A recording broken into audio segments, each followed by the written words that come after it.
I've been on the road long enough to know that experienced isn't the same as invincible. I'm no rookie, but I'm also not one of those veterans who seem to predict everything. My name is Marcus Hill, and I've been driving an OTR over-the-road truck for 7 years.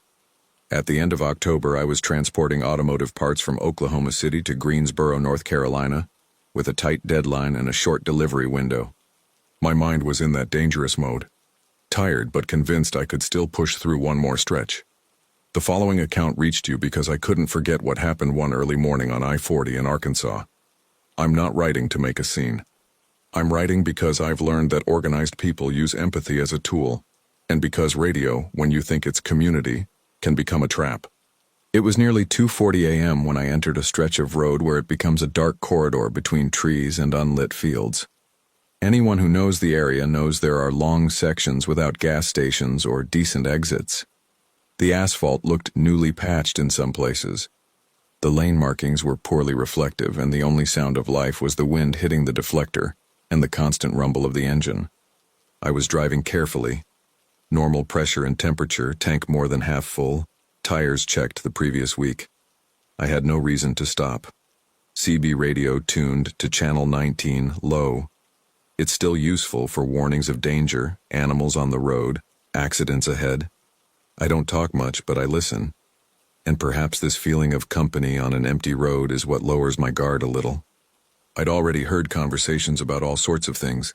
People complaining about schedules, talking about speed cameras, telling bad jokes to stay awake. That night it was quiet. Too quiet. The first call came with a noise that was too clear for that kind of early morning. Breaker, anyone there? The voice was female, young and trembling. I didn't answer. She repeated, "Please, if anyone hears me, I've broken down on the side of the road. My car died. I'm in danger here." My impulse was to follow.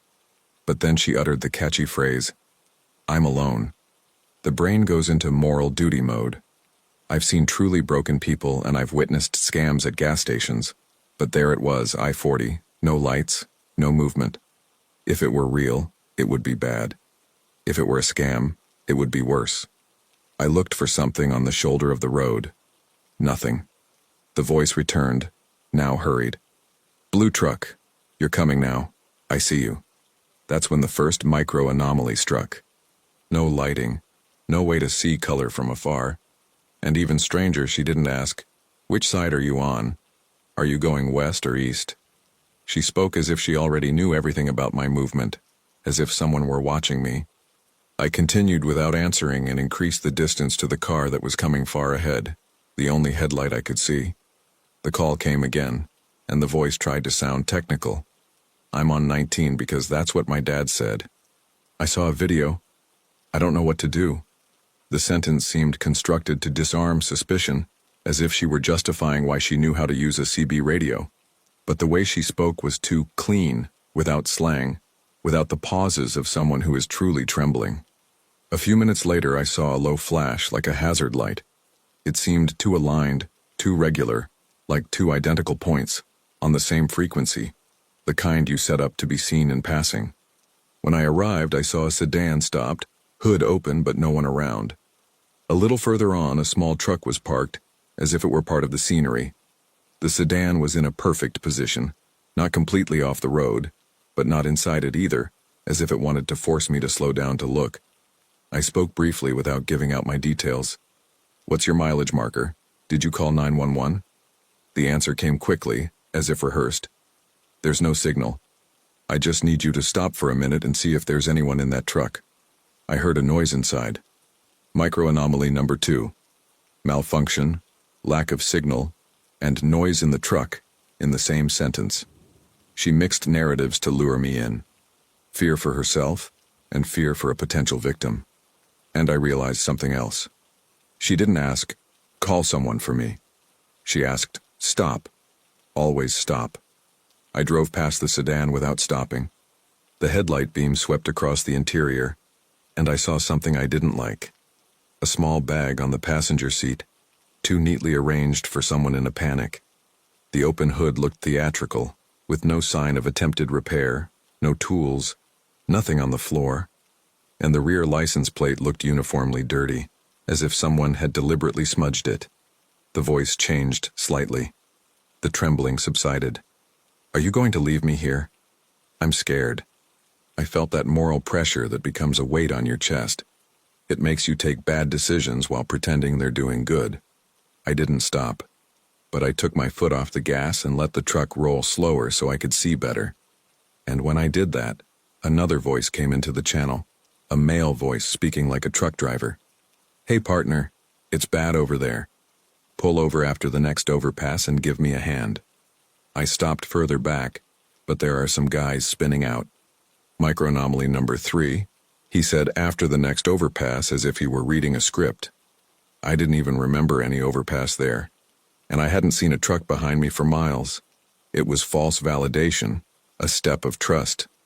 Furthermore, the timing was perfect. He pulled in exactly when I slowed down, as if someone had seen me reduce my speed and given the signal. Then I saw the third piece. A dark car on the shoulder further ahead, without its hazard lights. 2 silhouettes were moving behind it, and a flashlight was pointed downwards on purpose. Near the white line there was something reflective on the ground, in the wrong position, too close to the traffic. It wasn't a triangle. It looked like a strip, like reflective tape from a vest, folded and placed to attract attention. I stayed in the lane, increased the distance from the line, and accelerated. In the same second, I heard a female voice on the CB, now cold. "It's him. It's him. He's going." As a warning to someone. I heard a metallic crack hit the side of the trailer. Then I felt a short vibration that didn't feel like a hole. I looked in the mirror and saw a low spark near one of the semi-trailer's wheels. It wasn't an accident. It was controlled damage meant to force me to stop. The feeling was awful. You know something has been done to your equipment, and for a few seconds, your mind wants to obey the instinct to pull over and check. The critical decision was clear. If I stopped, I would become part of their plan. But continuing also carried real risk. A tire blowing out at 100 km/h is unforgiving. I needed light, a camera, and a witness, fast. I grabbed my phone from the holder and tried calling 911. The call dropped twice. On the third try, it connected for a few seconds. I spoke quickly. I-40 East Arkansas, possible ambush on the shoulder. They tried to force me to stop. They're using CB radios and they hit my trailer. I'm heading to the next exit with lights. I gave an approximate mile marker and let the line drop. Just saying that out loud snapped me out of the panic and put me in procedural mode. On the radio, the male voice returned, now harsher. "Your tire's about to go flat. You're going to kill someone. Pull over now." He tried to pin the blame on me. That's the dirtiest trick, using your ethics against you. I didn't respond. I changed the channel. The silence gave me focus. I drove for another 8 minutes that felt like an hour. Headlights appeared behind me, flashing quickly. A car came right up behind me, high beams on, trying to blind me with its mirrors. I adjusted my mirror and stayed in my lane. It kept alternating. It would close, then back off, then close again, as if it wanted to make me miss a small turn and go onto the shoulder. I didn't signal. I didn't indicate that I was going to turn. I just looked for any sign that promised an exit with shops. When I saw a sign for an exit to a small town, I turned without hesitation. The car turned too. That chilled me to the bone. On the ramp, it lagged behind like a shadow. I didn't accelerate. I let the vehicle safely round the corner and headed for the first well-lit place I saw. A somewhat dilapidated 24-hour gas station, but with bright lights and a camera on the pump. There was a truck parked there and a local police car in front of the small shop with a policeman having coffee. The difference between isolated and safe is sometimes just a neon sign and a person who is awake. I pulled over to the best lit area and got out slowly without running, because running makes you look weak and makes the other person realize it worked. The car that followed me drove straight past, without entering the gas station.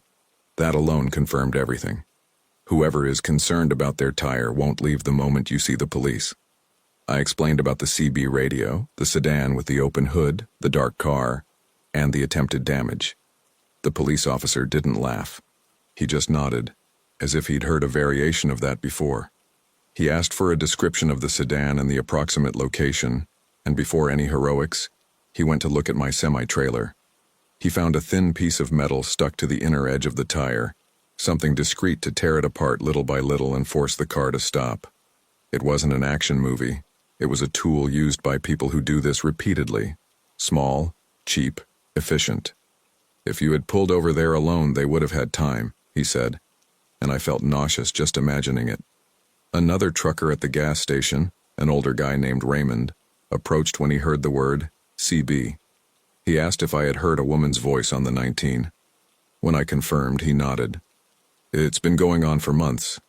They change the story, but it's always the same request. If you stop, a car with no license plate or a covered plate shows up. It happens fast. They make you get out and pull you away from the steering wheel. The police patrolled the area and returned without finding the sedan, the small truck, nothing. They vanished as if they had never existed, and I understood the trick. It doesn't need to last. It needs a window of opportunity. 5 minutes of hesitation and a stop in the wrong place. I stayed at the gas station until it got a little light. I changed the tire, checked the rest, and only then did I leave. I delivered later than I wanted and lost part of the bonus, but I arrived safe and sound with the truck intact. The consequence wasn't just financial. Today I don't respond to vague calls without a location. If someone asks for help, I ask for a mile marker and say I'll call the police, not that I'll stop. I don't slow down to see better on a dark shoulder. If the scene seems staged to be seen, I treat it as staged until proven otherwise. And I no longer feel guilty about it. If you read this and thought, I would have stopped, I won't judge you. I almost did. This is the part that's both embarrassing and scary. It's not about courage. It's about how someone uses the right phrase, on the right channel, at the right time, to transform their humanity into leverage. I'm writing this so you can comment, so you can tell me if you've heard something similar, and so you can warn other drivers who drive alone. Because the road isn't haunted. But there are people who work in the dark, with a script, and they bet that you'll want to be the right person at the wrong time. If you're enjoying these chilling stories, don't forget to like and subscribe to the channel. Turn on notifications so you don't miss any more terrifying tales to come. Now, get ready for another journey down dark and mysterious roads. I broke my rule at 2:17 a.m. in the middle of Central Valley. And the worst part wasn't letting a stranger into the cabin. The worst part was realizing minutes later that he already knew what my next stop would be before I even decided. Those who drive on the West Coast learn early on the list of non-negotiables. The most obvious rule is also the most ignored when the heart takes over. Never take anyone in the cab. The company puts it in the manual. The insurance reinforces it. And the veterans repeat it on the CB radio as if it were a prayer. The cab is an enclosed space. The door is locked. You and a stranger at 70 miles per hour, with miles of dark farmland on both sides. If something goes wrong, there's no such thing as just stopping. That week, my commute was routine and impossible to question. I left a distribution center in Ontario in the Inland Empire, with palletized dry cargo for a warehouse in the north near Sacramento. I-5 was the logical route. Direct, faster, less traffic than going through urban access roads. I had a tight window, needed to maintain my delivery score, and was already driving tired. The early morning came in the way a trucker usually does. Persistent rain, crosswinds, and asphalt reflecting light like a dirty mirror. It wasn't a movie. It was exhaustion. My cell phone alternated between a bar of signal and nothing. Those pockets of signal that disappear in the middle of the valley.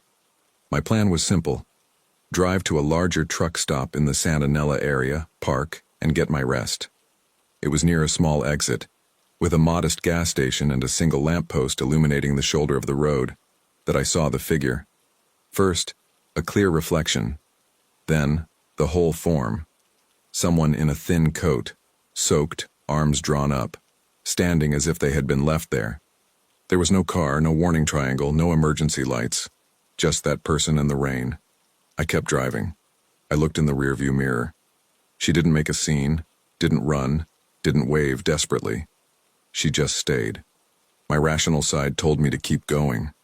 My human side recalled an accident I saw years ago, when a body was sucked into a trailer by the wind because it was in the wrong place at the wrong time. I tried to help without breaking the rules. I called on CB radio channel 19 asking if anyone was nearby and if they could activate the CHP, Central Point Warning. The radio crackled and gave vague answers too far away. My cell phone had no signal. I thought about calling as soon as the network came back, but I would already be miles away. And if that person decided to walk in the crosswalk, I would be just another one who didn't do anything. I looked for a well-lit pullover to talk without opening the door. I couldn't find one. In that stretch of I-5, darkness alternates between shadows and isolated spots. When I looked again, the person was no longer where I'd seen them. They were further ahead, near a reflective sign, as if they'd walked in the rain trying to find light. That made my stomach churn. I pulled over where the shoulder widened slightly near a fence. Hazard lights on, door locked. I lowered the window just enough. When he got closer, I saw it wasn't her. It was a young man, sparse beard, face pale from the cold, hair stuck to his forehead. He was really trembling. Hands open, careful posture, low voice.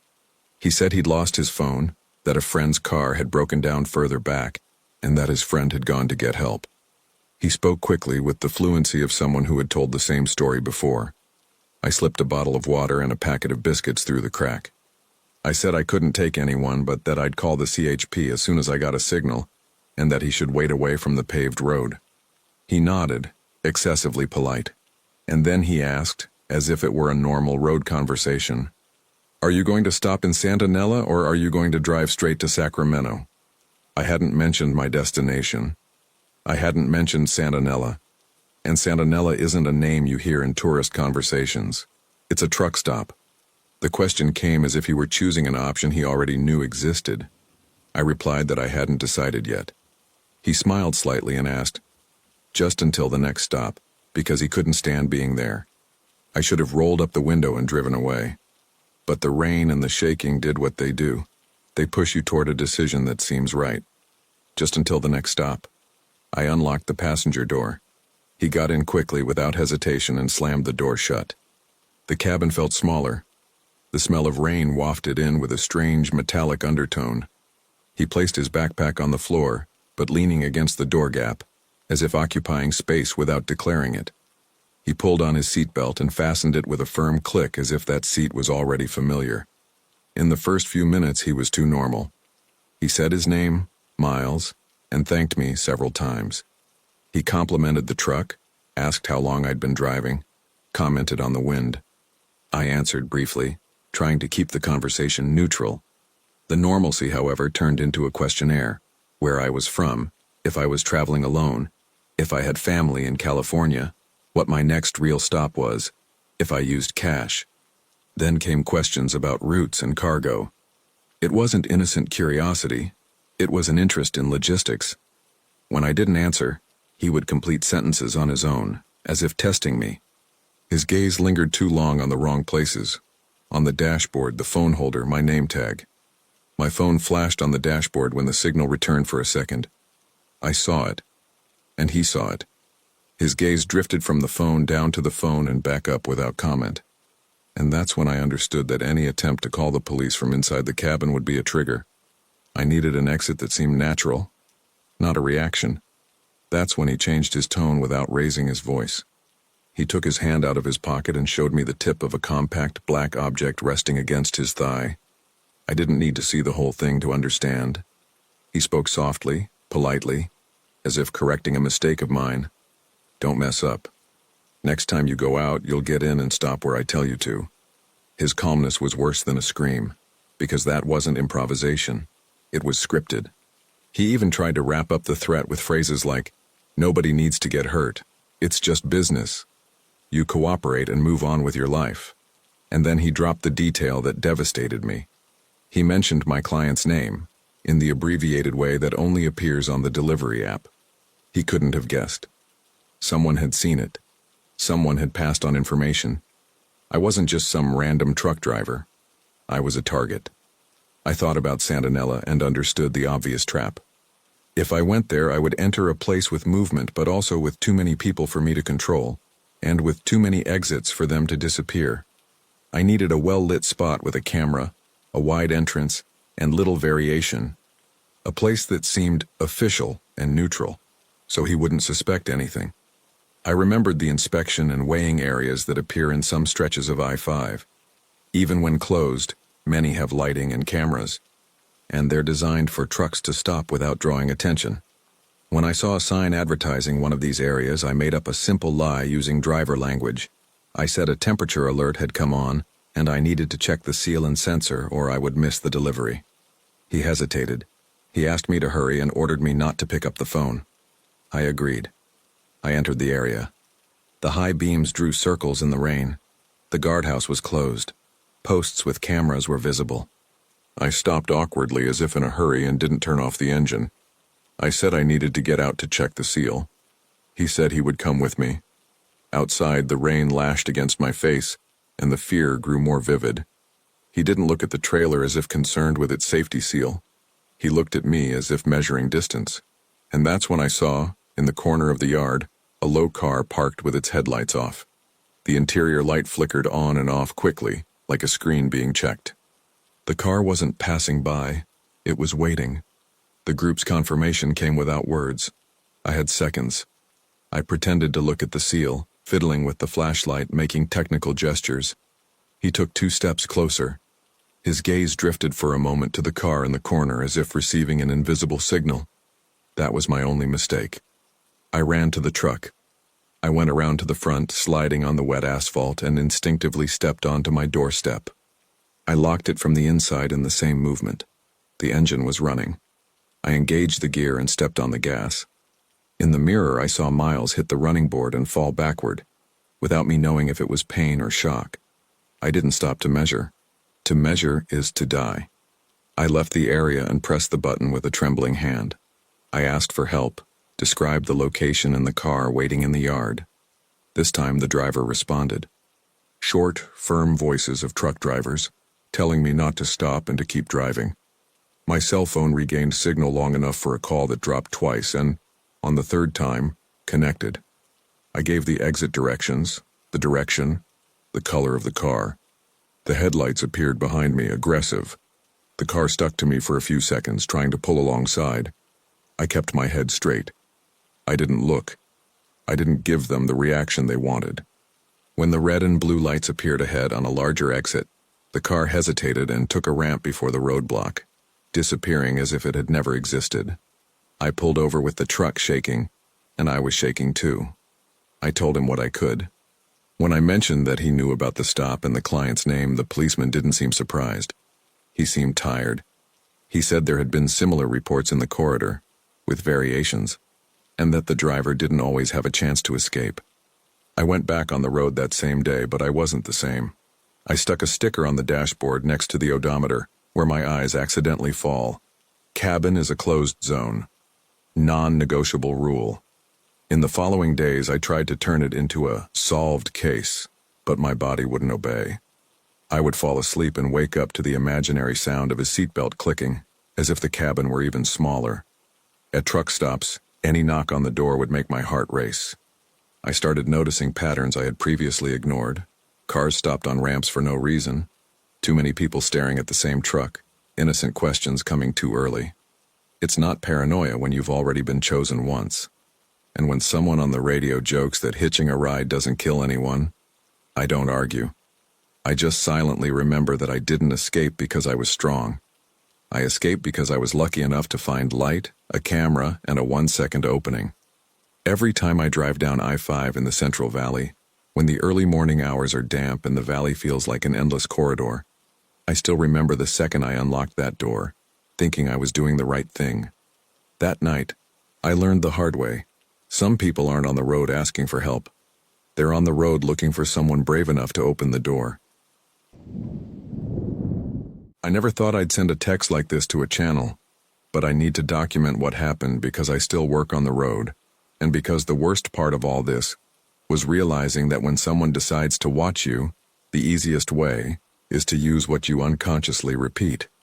The route was I-94, between Wisconsin and Minnesota, with tight windows and predictable schedules. The job wasn't glamorous: dry cargo, distribution centers, cold yards, dock lines, invoices on an app that crashes at the worst possible moment. What made the day bearable was the routine. It reduces decision-making. And the CB radio stayed on out of habit, a constant source of noise to keep my head from sinking into silence. The first strange signal came on a clear morning, the road almost empty. The voice came into the channel with a clarity that didn't match that time of day. Without warming up, it correctly quoted my call sign and described the truck with details that aren't visible from a distance, like the paint stripe that had been changed months before and an old dent in the side skirt. There was no threat, no provocation. It sounded like someone confirming a target in the cold way one confirms a number.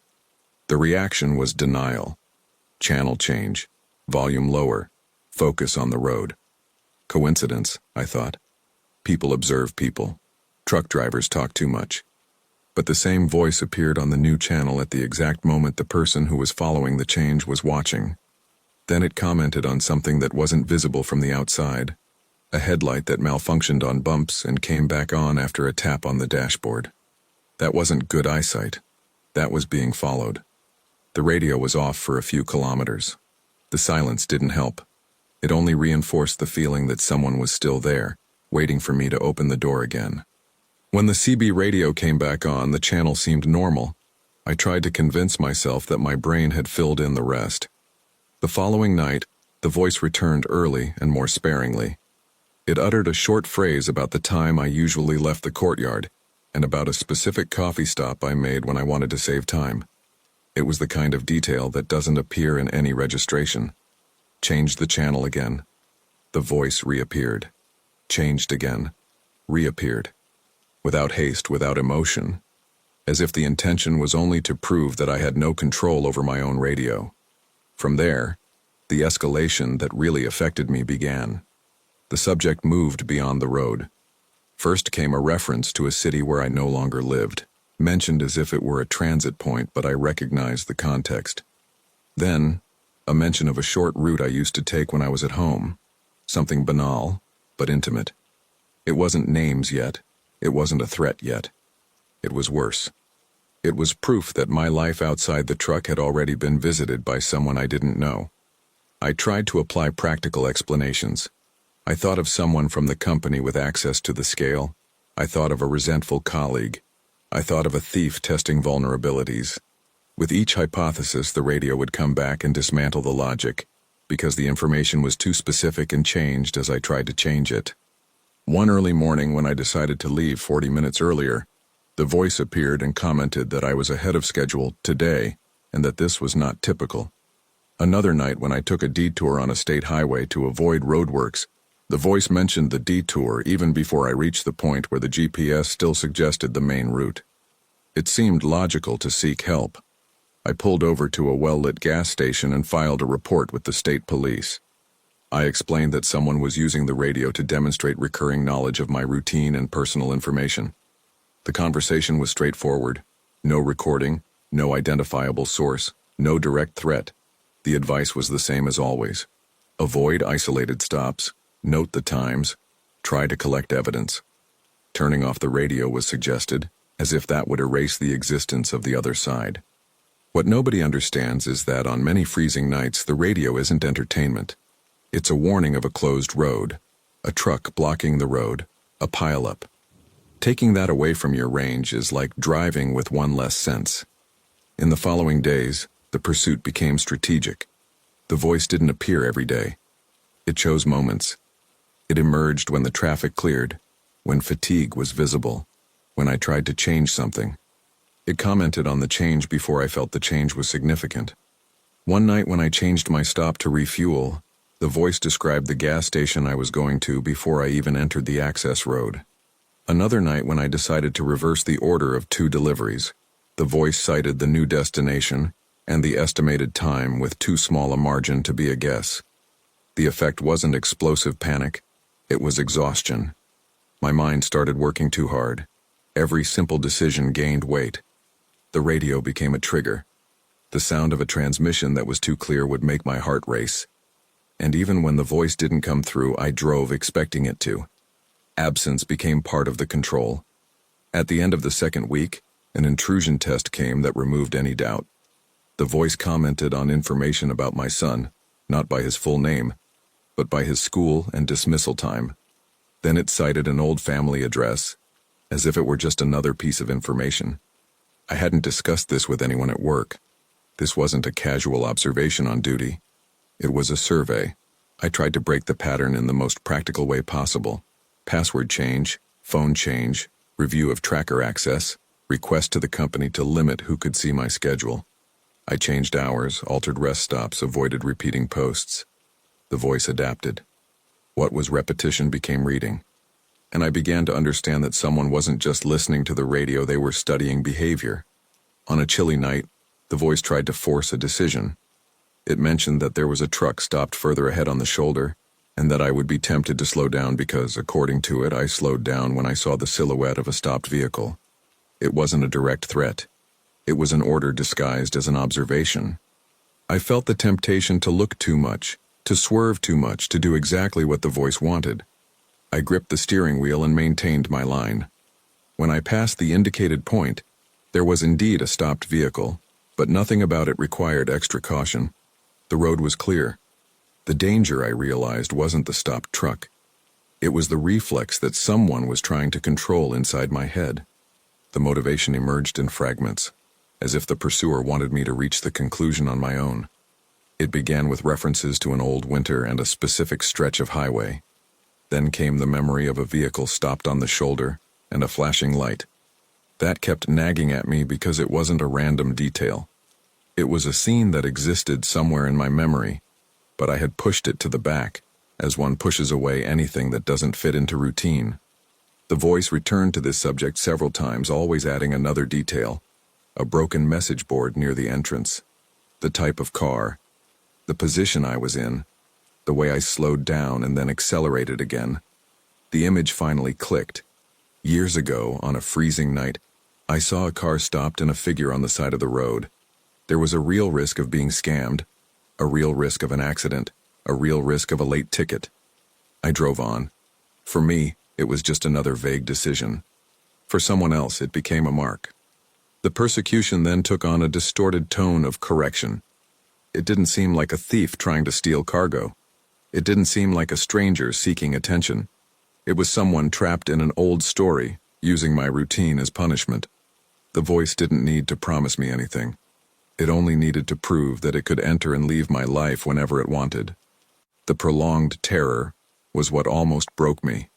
Weeks where I seemed to function on the outside, but inside I was trapped in a state of waiting. At home, I started cutting out habits to avoid leaving traces. I avoided fixed schedules, avoided going to the same places, asked my family to reduce their exposure on social media. All of this seemed excessive, until the voice mentioned information that only existed inside the house. A domestic problem solved the previous day, the store where the purchase was made, the approximate time. Then it became clear that it wasn't just radio. It was surveillance. It was at this point that I decided to stop trying to understand and start trying to prove it. I began recording the CB radio for hours, noting frequencies, times, and approximate segments. I recorded everything. When the voice appeared, how long it lasted, what it said, how it changed when I switched channels. With repetition, a pattern emerged. And with a pattern, there was a chance for investigation. The authorities asked for something difficult: to maintain the route for a short period on specific days, to cross traffic signals and track traffic at recurring access points. Accepting this meant swallowing the instinct to flee. On one of those nights, the voice commented on something wrong with my cargo, as if testing if I had changed. I didn't respond.